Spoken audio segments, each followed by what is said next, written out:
Hello, അപ്പം ഞാൻ പനിയായിട്ടല്ലേ വന്നത്. അപ്പം അമ്മ പറഞ്ഞു അമ്മ ഹോസ്പിറ്റലിൽ പോകാമെന്ന് പറഞ്ഞിട്ട് നേരെ ഹോസ്പിറ്റലിൽ പോയിട്ടുണ്ടായിരുന്നു കേട്ടോ. ഞങ്ങളെപ്പോഴും കാണിക്കുന്ന ഹോസ്പിറ്റലിലാണ് പോയത്.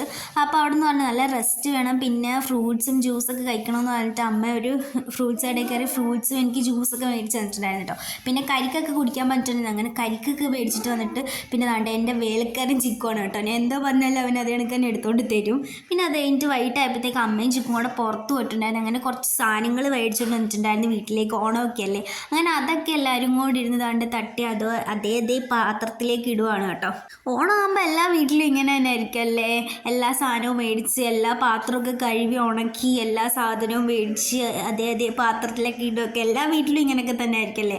അതെനിക്ക് തന്നെ ഞങ്ങളുടെ വീട്ടിലും ഇങ്ങനെയൊക്കെ തന്നെയാണ് കേട്ടോ. ഓണമാകുമ്പോഴാണ് ഇതൊക്കെ ഒന്ന് വൃത്തിയാകുന്നത്. പിന്നെ അമ്മ താണ്ട് ഫ്രൂട്ട്സൊക്കെ വൃത്തിയാക്കി എനിക്ക് തരാണ് കേട്ടോ. ഡോക്ടർ പറഞ്ഞ് കഴിക്കണമെന്ന് പറഞ്ഞ് എന്നെ കൊണ്ട് കഴിപ്പിക്കുവാണ്. പിന്നെ അമ്മ ഫ്രൂട്ട്സൊക്കെ മേടിച്ച പാത്രത്തിലൊക്കെ ആക്കി വെച്ചേക്കും. അപ്പം അത്രേ ഉള്ളൂ.